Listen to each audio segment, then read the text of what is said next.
여호와는 마음이 상한 자를 가까이 하시고 충심으로 통회하는 자를 구원하시는도다. 시편 34편 18절에 이 따뜻한 위로는 세상에서 상처받고 부서진 마음을 안고 살아가는 우리 모두에게 주시는 하나님의 가장 부드러운 포옹입니다. 여러분, 인생을 살면서 생명을 사랑하고 좋은 날 보기를 원하지 않는 사람이 어디 있겠습니까? 우리는 모두 행복하게 그리고 오래오래 잘 살기를 꿈꿉니다. 하지만 현실은 녹록지 않아서 때로는 마음이 산산조각 나고 억울한 일로 가슴을 치며 내 인생은 왜 이럴까 하고 한탄할 때가 있습니다. 그러나 오늘 시편 34편 2부는 우리에게 놀라운 비밀을 알려줍니다. 하나님은 우리가 성공했을 때가 아니라 오히려 마음이 무너져 내렸을 때 우리에게 가장 가까이 다가오신다는 사실입니다. 혼란한 세상 속 변치 않는 진리를 찾는 시간, 철학이 묻고 시편이 답하다의 다비드입니다. 지난 시간 1부에서는 미친 척하며 목숨을 구했던 다윗이 하나님을 맛보아 알라고 외치는 감격적인 간증을 들었습니다. 오늘 2부에서는 그 산전수전을 다 겪은 인생의 선배 다윗이 이제 막 인생을 시작하는 자녀들과 후배들에게 인생은 이렇게 살아야 한다라고 가르쳐주는 지혜의 특강이 펼쳐집니다. 깨진 마음을 치유하시고 의인의 뼈를 보호하시는 하나님의 세밀한 사랑 속으로 여러분을 초대합니다. 오늘 봉독할 말씀은 시편 34편 11절부터 마지막 22절까지입니다. 다윗은 우리를 자녀들아 라고 부르며 초청합니다. 그리고 행복한 인생을 위한 구체적인 실천 지침과 고난 중에도 결코 망하지 않는 의인의 운명을 선포합니다. 상한 갈대를 꺾지 않으시는 주님의 자비를 기억하며 오늘의 성경 말씀 봉독하겠습니다. 너희 자녀들아 와서 내 말을 들으라. 내가 여호와를 경외하는 법을 너희에게 가르치리로다. 생명을 사모하고 연수를 사랑하여 복받기를 원하는 사람이 누구뇨? 네 혀를 악에서 금하며 내 입술을 거짓말에서 금할지어다. 악을 버리고 선을 행하며 화평을 찾아 따를지어다. 여호와의 눈은 의인을 향하시고 그의 귀는 그들의 부르짖음에 기울이시는도다. 여호와의 얼굴은 악을 행하는 자를 향하사 그들의 자취를 땅에서 끊으려 하시는도다. 의인이 부르짖음에 여호와께서 들으시고 그들의 모든 환난에서 건지셨도다. 여호와는 마음이 상한 자를 가까이 하시고 충심으로 통회하는 자를 구원하시는도다. 의인은 고난이 많으나 여호와께서 그 모든 고난에서 건지시는도다. 그의 모든 뼈를 보호하시며 그 중에서 하나도 꺾이지 아니하도다. 악이 악인을 죽일 것이라. 의인을 미워하는 자는 벌을 받으리로다. 여호와께서 그의 종들의 영혼을 속량하시나니 그에게 피하는 자는 다 벌을 받지 아니하리로다. 아멘. 시편 34편 2부의 시작인 11절은 아주 다정한 초청으로 문을 엽니다. 너희 자녀들아 와서 내 말을 들으라. 여기서 자녀들은 육신적인 자녀뿐만 아니라 영적인 후배들과 백성들을 아울러 부르는 말입니다. 다윗은 지금 왕의 권위로 명령하는 것이 아니라 인생의 쓴맛 단맛을 다 본 아버지의 심정으로 말하고 있습니다. 얘들아, 내가 살아보니 인생 별거 없더라. 진짜 중요한 건 딱 하나야. 바로 여호와를 경외하는 법을 배우는 거야.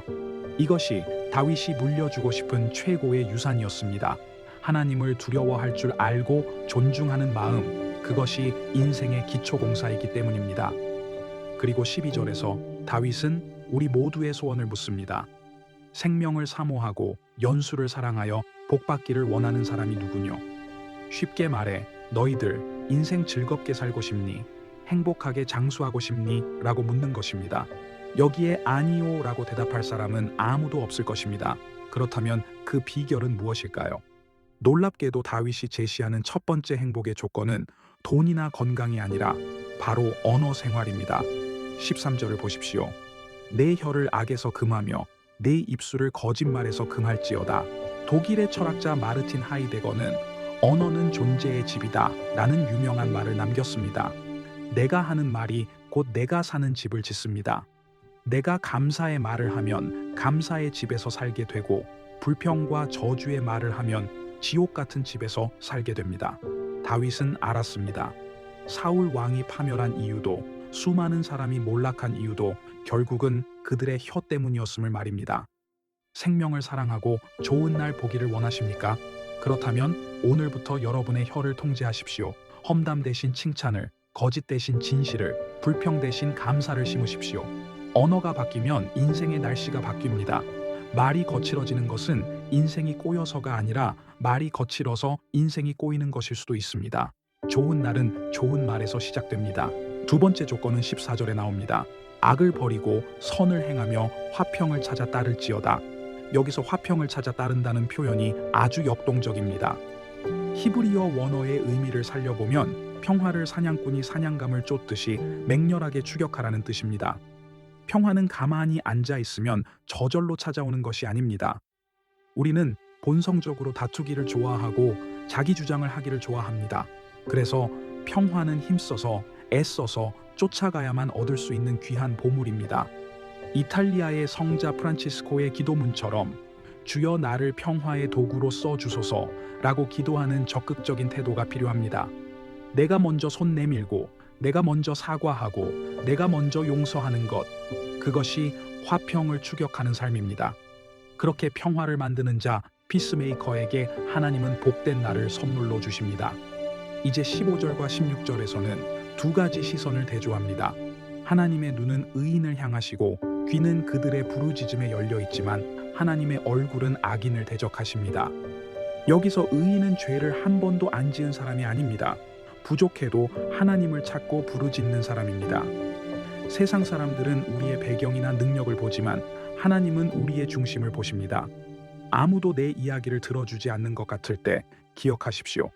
하나님의 귀는 여러분의 작은 신음소리 하나 놓치지 않고 쫑긋 세워져 있습니다. 여러분은 하나님의 관심 대상 1호입니다.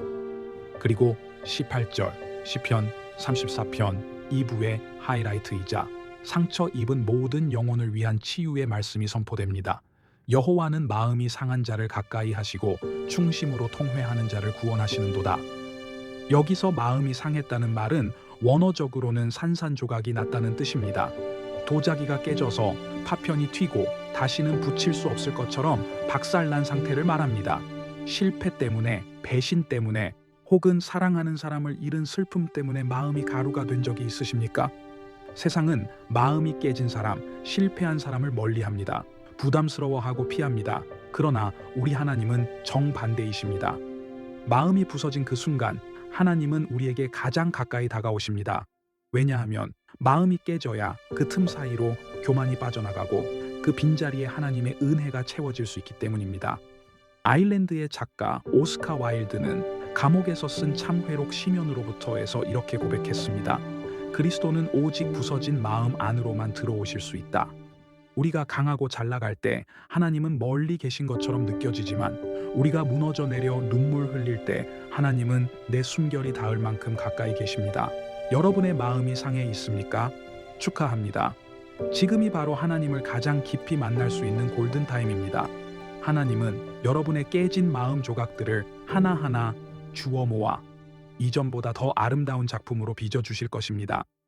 19절은 아주 현실적인 이야기를 합니다. 의인은 고난이 많으나 성경은 예수 믿으면 만사 형통하고 고난이 없어진다고 거짓말하지 않습니다. 오히려 의인이기에 바르게 살려고 하기에 겪는 고난이 많을 수 있습니다. 다윗도 평생 수많은 고난을 겪었습니다. 하지만 중요한 것은 뒷부분입니다. 여호와께서 그 모든 고난에서 건지시는도다. 할렐루야. 고난이 없는 것이 복이 아니라 고난 속에서 건짐받는 것이 복입니다. 불이 나지 않는 건물이 안전한 것이 아니라 불이 나도 끄떡없는 내진 설계가 된 건물이 안전한 것입니다. 우리 인생에는 고난의 파도가 칩니다. 그러나 하나님이라는 방파제가 있기에 우리는 안전합니다. 20절에는 신비로운 예언이 담겨 있습니다. 그의 모든 뼈를 보호하시며 그 중에서 하나도 꺾이지 아니하도다. 이것은 1차적으로 다윗이 숱한 전쟁터에서도 뼈 하나 부러지지 않고 보호받았음을 의미합니다. 그러나 궁극적으로는 십자가에 달리신 예수 그리스도를 예표합니다. 로마 군병들이 십자가에 달린 죄수들의 죽음을 확인하기 위해 다리뼈를 꺾었지만 예수님은 이미 운명하셨기에 뼈를 꺾지 않았습니다. 유월절 어린 양의 뼈를 꺾지 말라는 말씀이 성취된 것입니다. 이것은 우리에게 무엇을 의미합니까? 하나님은 우리가 고난을 당하도록 허락하시지만 우리의 존재가 파괴되는 것, 즉 뼈가 꺾이는 것은 결코 허락하지 않으십니다. 아주 망하게 두지 않으십니다. 오뚜기처럼 다시 일어설 수 있는 생명력의 핵심, 그 뼈대만큼은 하나님이 철통같이 지키십니다. 그러니 너무 두려워하지 마십시오. 여러분은 꺾이지 않습니다. 마지막 21절과 22절은 악인과 의인의 결말을 대조합니다. 악인은 악이 자기를 죽이는 부메랑이 되어 돌아오지만 여호와께 피하는 자는 그 누구도 정죄받지 않습니다. 그에게 피하는 자는 다 벌을 받지 아니하리로다. 이 선언이 오늘 우리의 가슴을 뛰게 합니다. 우리는 실수도 많고 허물도 많습니다. 법대로 따지면 벌을 받아 마땅합니다. 하지만 우리가 예수 그리스도께 피했기에, 십자가 그늘 아래 숨었기에 하나님은 우리에게 무죄를 선언하십니다. 이것이 속량의 은혜입니다. 사랑하는 성도 여러분, 오늘 다윗의 초청에 응답하십시오. 생명을 사랑하고 좋은 날 보기를 원하십니까? 혀를 다스리고 평화를 쫓으십시오. 마음이 상해서 아프십니까? 가까이 계신 주님 품에 안기십시오. 하나님은 여러분의 인생을 멀리서 구경만 하는 관객이 아닙니다. 깨진 마음을 싸매시는 의사시며 모든 환난에서 건지시는 구원자이십니다. 여러분의 뼈는 꺾이지 않을 것이며 여러분의 영혼은 반드시 구원을 얻을 것입니다. 오늘 하루 이 확실한 약속을 붙들고 고난 중에도 하나님이 나를 건지신다 라고 선포하며 당당하게 걸어가시기를 축복합니다. 이제 상한 마음을 치유하시고 우리를 건지시는 주님께 기도를 드리겠습니다. 잠시 가슴에 손을 얹고 위로의 주님을 만나십시오. 마음이 상한 자를 가까이 하시는 사랑의 하나님 아버지, 오늘 시편 34편 2부의 말씀을 통해 깨지고 부서진 우리의 마음을 외면하지 않으시고 가장 가까이에서 안아주시는 주님의 온기를 느낍니다. 세상은 성공한 자를 찾지만 주님은 통회하는 자를 찾으심을 알기에 우리의 상한 심령 그대로 주님 앞에 나아갑니다.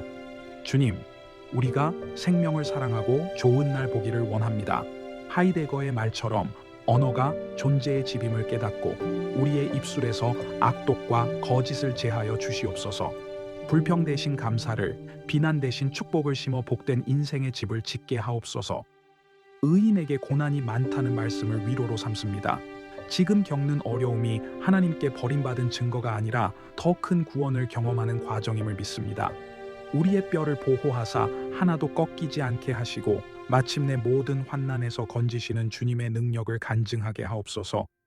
오스카 와일드의 고백처럼 부서진 마음의 틈으로 주님이 들어오셔서 우리의 주인이 되어 주시옵소서. 주님께 피하는 자는 결코 정죄받지 않음을 믿사오니 죄책감과 두려움에서 벗어나 참된 자유를 누리게 하옵소서. 우리를 온전케 하시는 예수 그리스도의 이름으로 기도드립니다. 아멘. 오늘 묵상을 통해 여러분의 깨진 마음 조각들이 하나님의 사랑으로 다시 맞춰지는 치유가 임하셨기를 바랍니다. 여러분은 주님이 가장 아끼시는 자녀입니다. 저는 영상을 보시는 구독자 여러분을 위해 매일 새벽 기도하고 있습니다.